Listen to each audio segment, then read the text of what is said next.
በማለት ወደ አባባ ቤት ሩጫዋን ቀጥላለች። አባ በበኩላቸው አቶ ገዛኸኝን በፖሊስ ለማስያዝ ስልክ የተለያየ ቦታ እየተደዋወሉ ነው።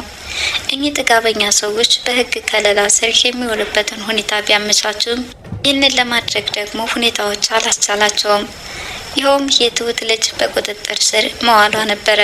ከዚህ በፊት ቢሆን ለመደራደር ጊዜና ቦታም ያመቻች ሊሆን ይችል ነበር። አሁን ላይ ግን የትሁት ልጅ በቁጥጥራቸው ስር ውላ ትሁትን ይህንን አድርጌ ያንኑ ሰች በማለት ጊዜና ሰዓት ማጥፋት አልነበረባቸውም። በዚህ አማራጭ ሊያደርጉ የሚችሉት አለሜን አሳልፈው ተመልሳ ወደ አቶ ገዛይ ቤት እንድትመለስ ነው። የተወሰነ ጊዜያት የትሁት ልጅ እስከምትለቀቅ ድረስ ጸጥ ብለውም ይቆያሉ። ወዲያውኑ እናቴና እናቱን እንዲገናኙ ማድረግ፣ ጉዳዩን ለህግ ባለሙያ በመጠቆም አቶ ገዛኸኝን ተጠያቂ ማድረግ፣ እነዚህ የመሳሰሉት የወንጀል መከላከያ ሪዎችን በመጠቀም የትሁትን ልጅን በማዳን አለሜንም ካለችበት ስቃይ በማውጣት መታደግ ይቻላል። ውድ የትሁት ድራማ ተከታታዮች አለሜ በመለቀቋ መቼም ሁላችሁም ደስ እንዳላችሁ ምንም ጥያቄ የለውም። ከዛ ጨለማ ቤት 2 ዓመታትን በስቃይ የገፋች ናት። ለዛውም እናቴን ወልዳ ባሳደገች። አቶ ገዛኸኝ ግን ከኮረዳ ጋራ ለመኮብለል ያመቻቸው ዘንድ እዛ ጨለማ ክፍል አስሮ ለብዙ ጊዜያት ሲያሰቃዩት ኖረዋል። አሁን ላይ ግን ይህ የጨለማ ህይወት ሊበቃሽ ይገባል፣ ነጻነት ሽታዎች በማለት ከዛ ቤት አስፈልጋ አባባ ቤት ያስኮበለለቻቸው ቢሆንም በትሁት ላይ ግን ከባባድ መዘዞችን አስከትሎባታል። ከሽጉጥ ጋር እንድትጠናነቅና ፈትነዋታል። ይሁን እንጂ የትሁት መልስ የነበረው እንኳንም አመለጠች፣ ትገላታለህ ብዬ ስፈራ ነበረ፣ ጥር ውጭ በመሆኗ እጅግ በጣም ደስተኛ ነኝ በማለትም ባይተናንቃት ስለ አለሜ ያላትን ስሜት አጋርታለች።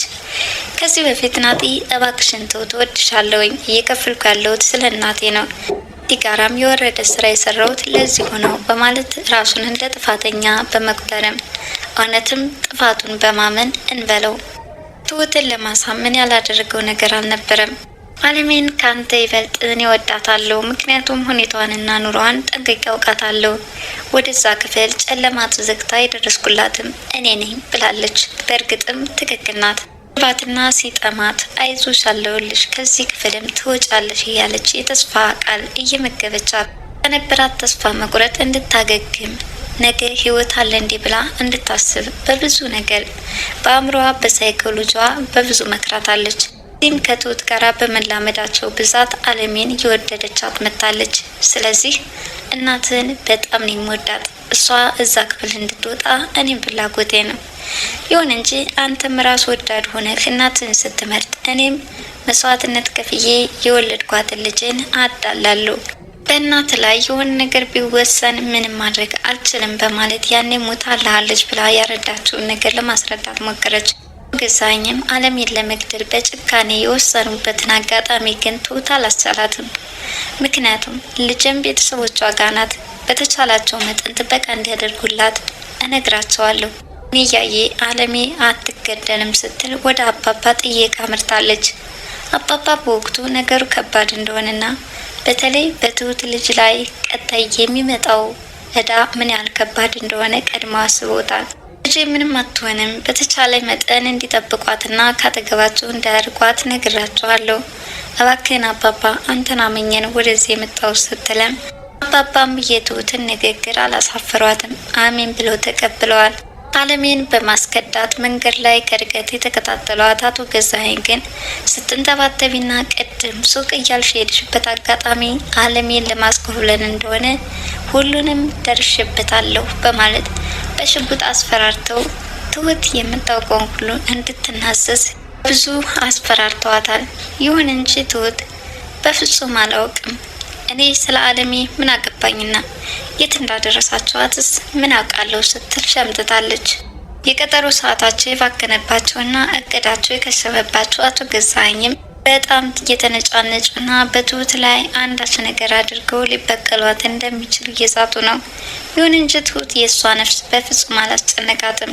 በልጇ መምጣታቸው ግን እንድታለቅስና ርር ብላ በእድሏ እንድታዘን አድርጓታል። አቶ ገዛኸኝ ብቻ ቢሆን ባላመነች ነበር። ነገር ግን ከቤተሰቦቿ ተደውሎ ልጅሽ ተይዛልሻለች፣ እንግዲህ ምን ማድረግ እንችላለን?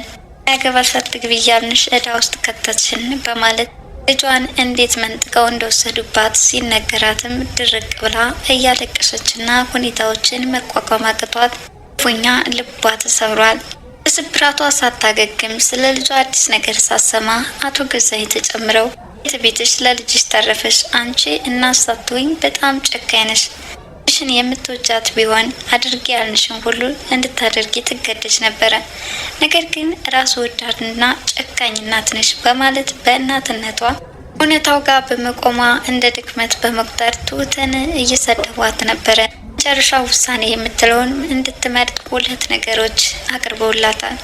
ይኸውም አለሜን ካለችበት ማምጣት ወይስ ልጇ እንደምትሞት ፈቃደኛ መሆን። እናት ማንን ትመርጣለች? በዚያ አጣብቂኝ ውስጥ ያለችው ትሁት ምን ይሻለኛል ብላ ትዋለል ይሆን ወይስ ልጄ መቼም አንዴ ይዘዋታልና እንኳንም ከና አቶ ገዛኸኝ ጥቃት ልትተርፍ ቻለች፣ ስለዚህ ላስመልስ እችላለሁኝ ከአለሜ ጋር መቆም አለብኝ ብላ ታምን ይሆን? በዚህ ጦርነት ውስጥስ ናቲ እዛ ሳሎን ላይ ይከሰት ይሆን? ከዛ አባትየውን አንድ ነገር ያደርገውና እናቱ ጋር ይገናኛል ማለት ነው። እንደሚመስለኝ አንድ ነገር ይታየኛል።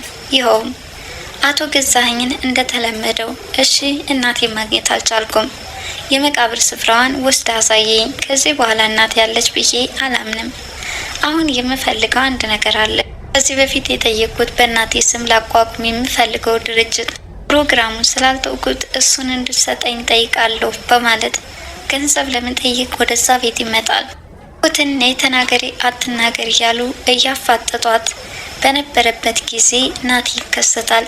በዚህን ሰዓት አባቴ የሰራውን ሁሉንም ነገር አውቃለሁ፣ እናቴን ከአንድ ክፍል ዘግተህ እንዳኖርካት ከሚስት ጋር እየተፈራረቅ ተደበድባት እንደነበረ ሁሉንም ደርሽበታለሁ በማለት ጉርቦን ያንቀዋል። በዚህ አማካኝነት አለሜም ሆነ ትሁት ነጻ ይወጣሉ። አቶ ገዛኸኝም እቅዳቸው ይከሽፋል። የትሁት ልጅም ጊዜው እጃቸው ተመልሰው ለማስገባት አድካሚ ጉዞ ቢጓዙም ልጇ ግን ምንም ትሆናለች ብዬ አላስብም። መቼም አቶ ገዛኸኝ በዙሪያቸው ያሰለፏቸው ሰዎች እንደርሳቸው ጨካኝ ካልሆኑ በስተቀር በዛች ሕፃን ልጅ ላይ ከባድ ውሳኔ ይወስናሉ ብዬም አላምንም። ትሁት ልጅም አንድ ነገር ይታየኛል። ይኸውም አባባ ለምንድነው ለፖሊስ ጉዳዩን እንዳታመለከቱ ያደረጋቸው በማለት ቤተሰቦቿ ላይ በስጭት ብለዋል። ቤተሰቦቿ ልጇን ሲወስዱ የገቡበት ተከታትለው ከጀርባ ሲያዩ የነበሩ ከሆነ ምናልባትም አባባ እነዚህ ሰዎች ወዳሉበት አቅጣጫ የህግ አካላትን ይዘው ሊከሰቱ ይችላሉ። ምንም ሳትሆን ከእናቷ ጋር ወይም ከቤተሰቦቿ ካሳዳጊዎቿ ጋር ትገናኛለች። ግን የነበሩት አቶ ገዛኸኝም ጉዳቸው ይፈላል። አለሜም የነጻነት አየር ከዚህ በኋላ ይቀጥላል። ናቲ እናቱን አቅፎ ይስማል።